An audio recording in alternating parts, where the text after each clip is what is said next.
and make mention in the book of Mary when she went apart from her family eastward, and took a veil to shroud herself from them, and we sent our spirit to her, and he took before her the form of a perfect man. She said, I fly for refuge from thee to the God of mercy. If thou fearest him, be gone from me.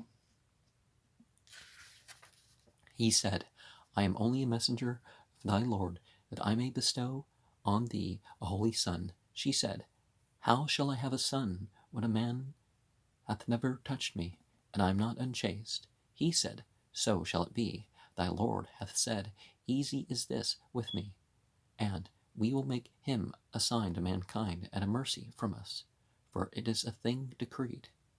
And she conceived him, and retired with him to a far off place, and the throes came upon her by the trunk of a palm.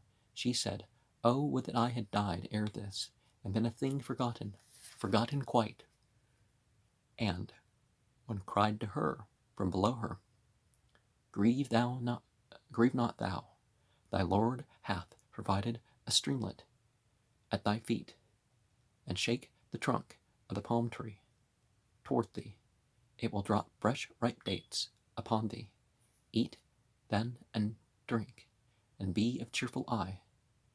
And shouldest thou see a man, say, verily, I have vowed abstinence to the God of mercy. To no one will I speak this day. Then came she with the babe to her people, bearing him. They said, O Mary, now hast thou done a strange thing. O sister of Aaron, thy father was not a man of wickedness, nor unchaste thy mother. And she made a sign to them, pointing towards the babe. They said, how shall we speak with him who is in the cradle, an infant? It said, verily, I am the servant of God. He hath given me the book, and he hath made me a prophet, and he hath made me blessed wherever I may be, and hath enjoined me prayer and almsgiving, so long as I shall live, and to be duteous to her that bare me. And he hath not made me proud, depraved. And the peace of God was on me that day I was born, and will be the day I shall die, and the day I shall be raised to life. So obviously, he wasn't an antinomial prophet. When Max Mueller was planning on his monumental series of sacred books of the East for Oxford University Press, he invited the Cambridge scholar Edward Henry Palmer to contribute a new version of the Quran. Palmer, who was an astonishingly versatile and rapid worker, readily accepted. His translation in 2 volumes was published in 1880, 2 years before its author was murdered in the Egyptian desert. Palmer, why was he murdered? That's an interesting thing to consider. Palmer, a poor orphan who was thought in his teens to be dying of consumption, had remarkable gifts as a translator, especially of poetry into verse. His complete rendering of the collected poems of the Egyptian Baha al-Din Zuhair testifies amply to his accomplishments, and his translation of Al-Quran is, in its way, equally remarkable, while Rodwell reached the great public through the enterprise of J.M. Dent and Sons, Ltd. Limited, whatever. Palmer has enjoyed an equally wide circulation through being included by Oxford University Press in the world's classics, edited and introduced by R.A. Nicholson, and R.A. Nicholson died in the 40s, so he abandoned the chronological rearrangement attempted by his contemporary and divided the matter into paragraphs of varying length He also avoided the italics that tediously interrupt the flow of the narrative in Sale and Rodwell. Well, when you're speaking different languages, sometimes you got to add different words in to make it more understandable, or there's a way of speaking in one language versus the next. So it's like the Moses and different for the spouses and different for the the workers and there's I think. Anyways, this is Palmer's interpretation of the birth of Jesus, and mentioned in the book. Mary, when she retired from her family into an eastern place, and she took a veil to screen herself from them, and we sent unto her our spirit, and he took for her the semblance of a well-made man. Said she, Verily, I take refuge in the merciful one from thee, if thou art pious. Said he, I am only a messenger of thy Lord to bestow on thee a pure boy. Said she, How can I have a boy when no man has touched me, and when I am no harlot? He said, Thus says thy Lord, It is easy for me, and we will make him a sign unto man, and a mercy from us, for it is a decided matter. So she conceived him, and she retired with him into a remote place, and the labor pains came upon her at the trunk of a palm tree, and she said, Oh, that I had died before this, and been forgotten out of mind. And he called to her from beneath her, Grieve not, for thy Lord has placed a stream beneath thy feet, and shake towards thee the trunk of the palm tree. It will drop upon thee fresh dates, fit to gather. So eat and drink, and cheer thine eye. And if thou shouldest see any mortals, say, Verily, I have vowed to the merciful one a fast, and I will not speak today with a human being. Then she brought it to her people. Carrying it, said they, O Mary, thou hast done an extraordinary thing. O sister of Aaron, thy father was not a bad man, nor was thy mother a harlot. And she pointed to them, and they said, How are we to speak with one who is in the cradle, a child? He said, Verily, I am a servant of God. He has brought me the book, and he has made me a prophet, and has made me blessed wherever I may be. And he has required of me prayer and almsgiving so long as I live, and piety towards my mother, and has not made me a miserable tyrant. And peace be upon me the day I was born, the day I die, and the day I shall be raised up alive.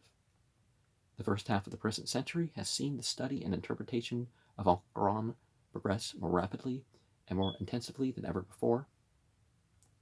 The 1900s. I don't remember if this one was one who listed all those different Ahmadiyya translations, because it seems that most of the translations into English were Ahmadiyya at that point. In consequence, a number of new English versions have appeared, including some by scholars whose mother tongue was other than English. All these versions are interesting and merit study. Here, however, it is proposed to limit consideration to two only. The first is sufficiently noteworthy for no other reason than its author was a convert to Islam. He was a man of distinct literary gifts, and having achieved a certain repute as a novelist, Marmaduke Pickthall lived many years in the East, and in the course of his career served Nizam of Hyderabad, that learned and enlightened Muslim ruler of a state which has now been assimilated into the Republic of India.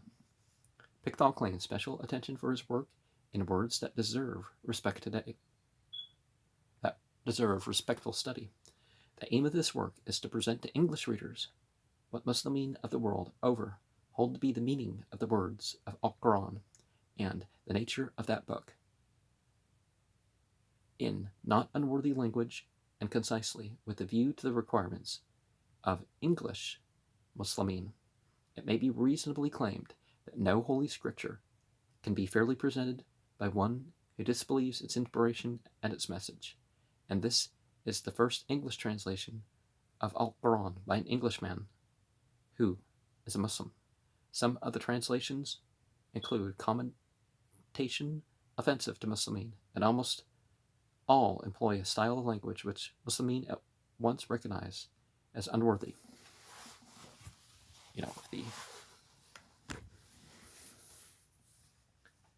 But a translator would also notice that this is not, that they could do better in one way or another, even. Al-Quran cannot be translated. That is the belief of old-fashioned sheikhs and the view of the present writer. The book is here rendered almost literally, and every effort has been made to choose befitting language, but the result is not the glorious Quran, that inimitable symphony, the very sounds of which move men to tears and ecstasy. It is only an attempt to present the meaning of Al-Quran and peradventure something of the charm in English. It can never take the place of Al-Quran in Arabic, nor is it meant to do so. Before publication of the work has been scrutinized word by word and thoroughly revised in Egypt with the help of one whose mother's tongue is Arabic, who has studied Al-Quran and who knows English, and when difficulties were encountered, the translator had recourse to perhaps the greatest living authority on the subject. Every care has been taken to avoid unwarrantable renderings. The revision was undertaken by my old friend Dr. Muhammad Ahmed al-Gamrawi, a distinguished medical scholar and a very devout Muslim, deeply read in classical Arabic literature. The benevolent authority to whose opinion recourse was had was no other than that revered Sheikh al-Azhar, His Excellency Mustafa al-Maraghi, whom I have also had the privilege of knowing. Nevertheless, Pickthall's version is not free of errors. If I recall right, there's a couple things and a couple verses instead of 4. Being based upon a text lithographed in Turkey, it follows an enumeration of the verses frequently differing from that adopted by Flugel. This gives rise to not a little confusion, for all that Pickthall's rendering, entitled The Meaning of the Glorious Quran, and first published at London in 1930, is an important milestone for the long course of Quranic interpretation, and the extract here chosen for illustration and comparison is the same passage on the Nativity of our Lord. Now, of course I say Lord, understanding that Kyrie means spiritual master, and in a way, can't you use it for the whole Lord and Lady thing? We'll start with verse 16. And make mention of Mary in the scriptures, when she had withdrawn from her people to a chamber looking east, and had chosen seclusion from them. Then we sent unto her our spirit, and had assumed for her the likeness of a perfect man. She said, Lo, I seek refuge in the beneficent one from thee, if thou art God-fearing. He said, I am only messenger of thy Lord, that I may bestow on thee a faultless son.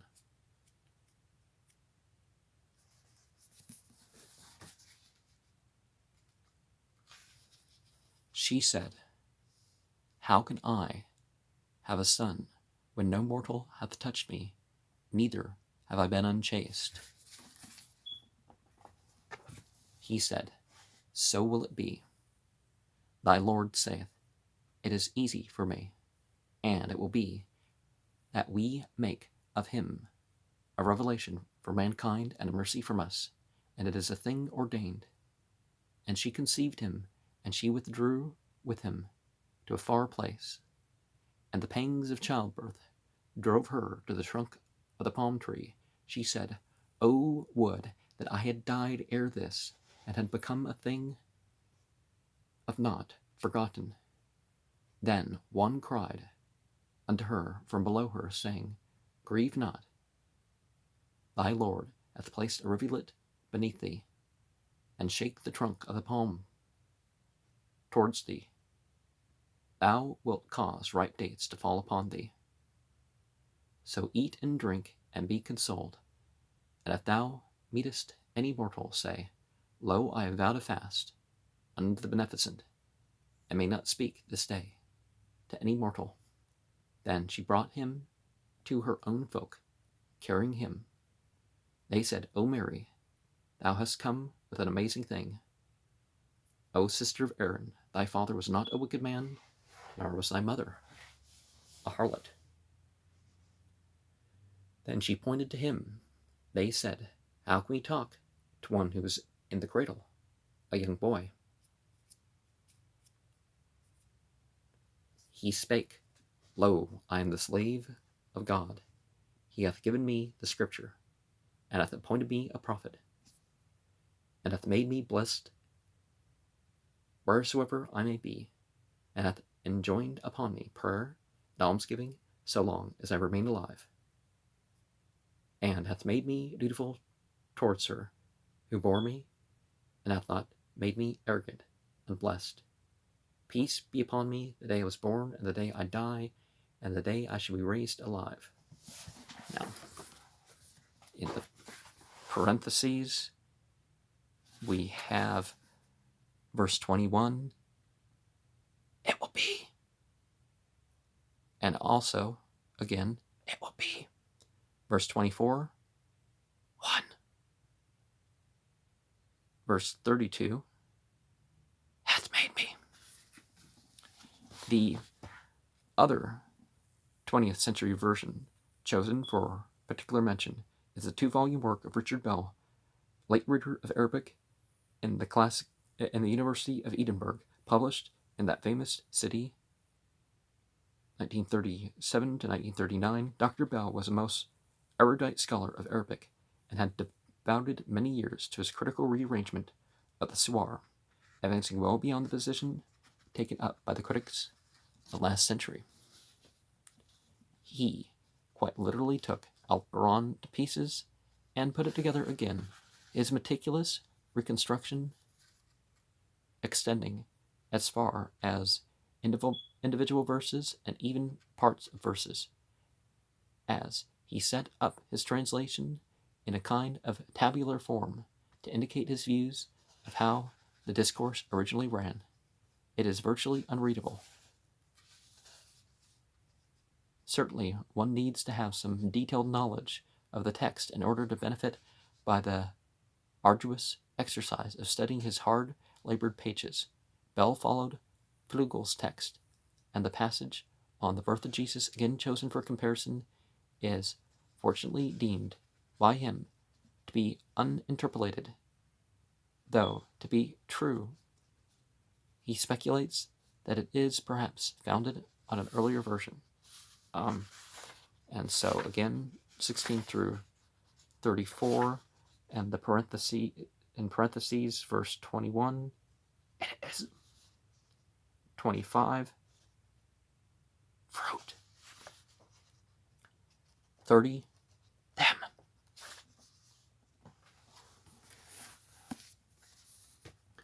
Make mention in the book of Mary when she withdrew from her people to a place eastward, and took between herself and them a curtain. Then we sent to her our spirit, who took for her the form of a human being shapely. She said, Lo, I take refuge with the merciful from thee, if thou art pious. He said, I am the messenger of thy Lord, that I may give thee a boy pure. She said, How shall I have a boy, seeing that man hath not touched me, nor have I been a harlot? He said, So shall it be. Thy Lord hath said, It is easy for me, and it is in order that we may make him a sign to the people, and a mercy from us. It has become a thing decided. So she bore him and withdrew with him to a place far away. The birth pangs drove her to the trunk of the palm tree. She said, Would that I had died before this, and become a forgotten. Then he called to her from beneath her, Grieve not. Thy Lord hath placed beneath thee a streamlet. Shake towards thee the trunk of the palm tree, and it will let fall upon thee juicy fruit ripe. So eat and drink, and be of good cheer, and if thou see of mankind any one, say, Verily, I have vowed to the merciful a fast, and I shall not speak today to one of humankind. Then she brought him to her people, carrying him, and they said, O Mary, thou hast committed a thing improper. O daughter of Aaron, thy father was not a bad man, nor was thy mother a harlot. Then she referred them to him. And they said, How shall we speak to one who is in the cradle, a child? He said, Lo, I am the servant of Allah.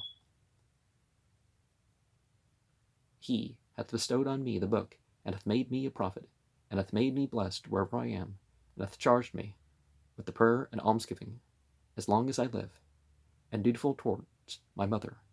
Nor hath he made me a tyrant, wretched, and pieces upon me the day of my birth, and the day of my death, and the day of my being raised up alive. And one of the things that we see in that passage is this idea that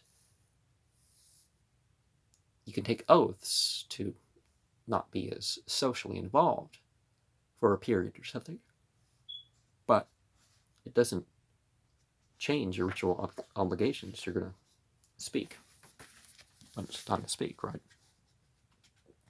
In this rapid review of Al-Quran and English translation, a number of other versions have been left out of account. Their examination would add very little to the discussion.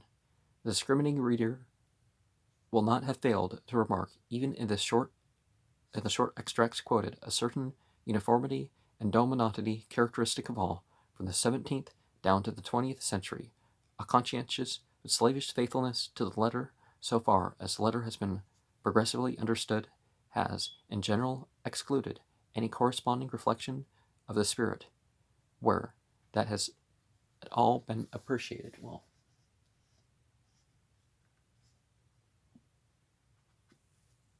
Ahmed Ali translation kind of has more of a style to it. In choosing to call the present work the Quran Interpreted, I have conceded the relevancy of the Orthodox Muslim view, which Pickthall, for one, was so conscientious that the Quran is untranslatable. Some of the implications of that doctrine are sketched out in the preface to the Holy Quran, an introduction with selections, Ellen and Unwine, 1953, and it is not proposed to repeat the same argument here. Briefly, the rhetoric and rhythm of the Arabic of the Quran are so characteristic, so powerful, so highly emotive, that any version whatever is bound in the nature of things to be but a poor copy of the glittering splendor of the original. Never was it more true in this instant than the traditor,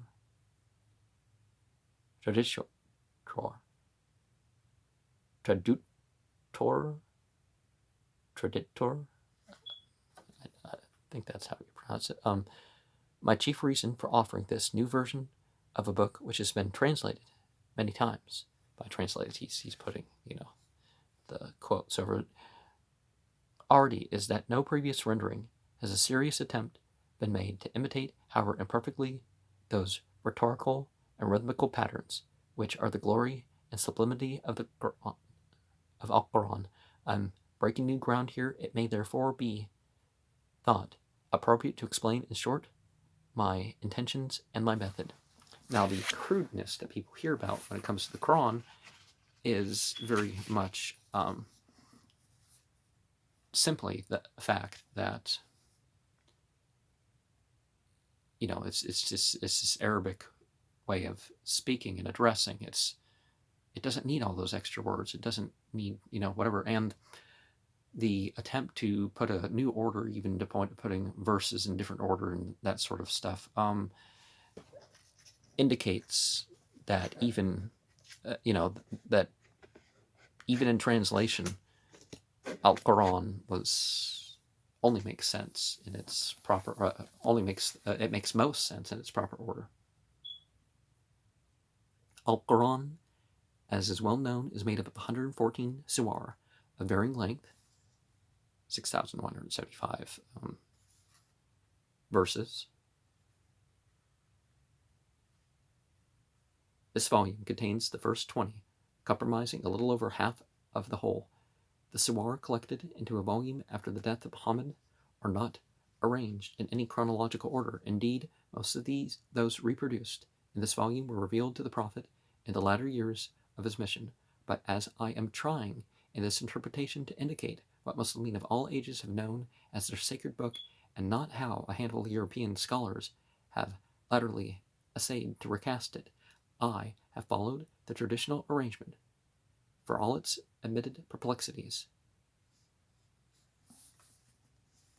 The Suwar themselves are, in many instances, and this has been recognized by Muslim students from the earliest times, of a composite character, holding embedded in them fragments received by Muhammad at widely differing dates. But I have disregarded this accepted fact, wishing to show each surah as an artistic whole, its often incongruous parts consisting a rich and admirable pattern, the verses into which the individual surah is divided usually, but not always.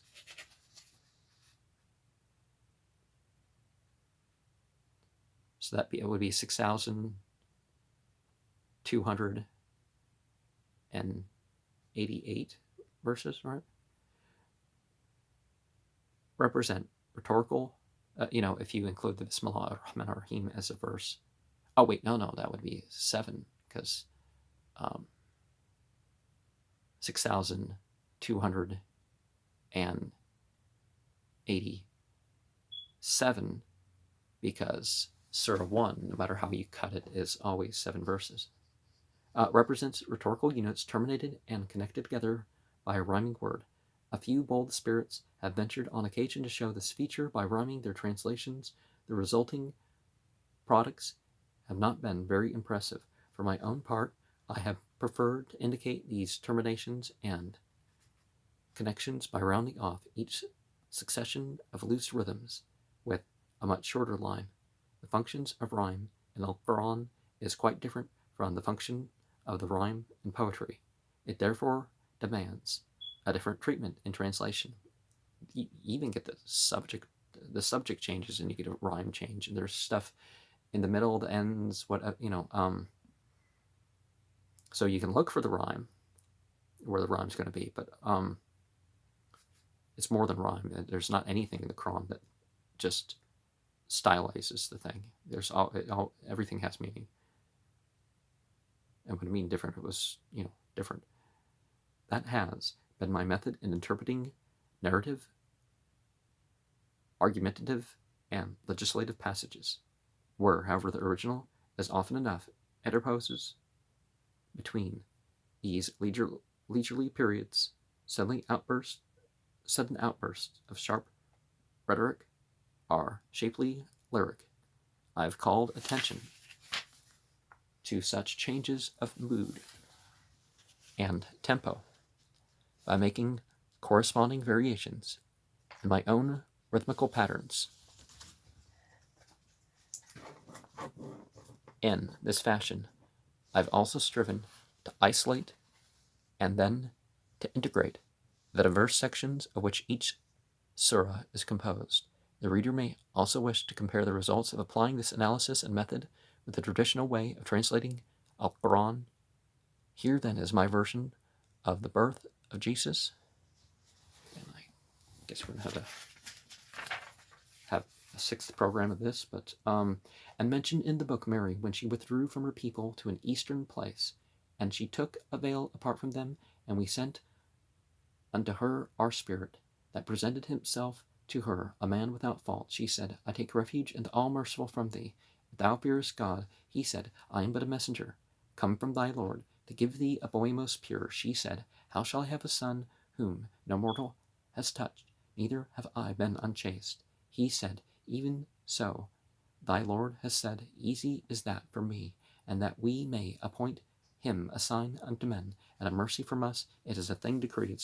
So she conceived him, and withdrew with him to a distant place, and the birth pangs surprised her by the trunk of the palm tree. She said, would that I had died ere this, and become a thing forgotten. But the one that was below her called to her, Nay, do not sorrow. See, thy Lord has set below thee a rivulet. Shake also to thee the palm trunk, and there shall come tumbling upon thee dates, fresh and ripe. Eat therefore and drink, and be comforted. And if thou shouldest see any mortal, say, I have vowed to the All-Merciful a fast, and today I will not speak to any man. Then she brought the child to her folk, carrying him. And they said, Mary, thou hast surely committed a monstrous thing. Sister of Aaron, thy father was not a wicked man, nor was thy mother a woman unchaste. Mary pointed to the child then, but they said, how shall we speak to one who is still in the cradle, a little child? He said, Lo, I am God's servant. God has given me the book and has made me a prophet. Blessed he has made me wherever I may be, and he has enjoined me to pray and to give the alms so long as I live, and likewise to cherish my mother. He has not made me arrogant, unprosperous. Peace be upon me the day I was born, and the day I die, and the day I am raised up alive. Now, it depends which Jewish community she was exposed to, how that kind of pans out. But particularly in Africa, births were done sitting up or even standing to facilitate gravity. And the verse doesn't actually say that she conceives supernaturally, does it? If set out like this, a Quranic treatment of this most sacred theme seems to recall, however distantly and however faintly, some medieval Christian carol. That the resemblance is surely not fortuitous, and I make a bold claim that the point escapes notice in any other kind of translation. And we can see from the Quran that different types of songs could be represented. If you look at the Quran, it's different songs. That's one way to experience, but I'll leave programs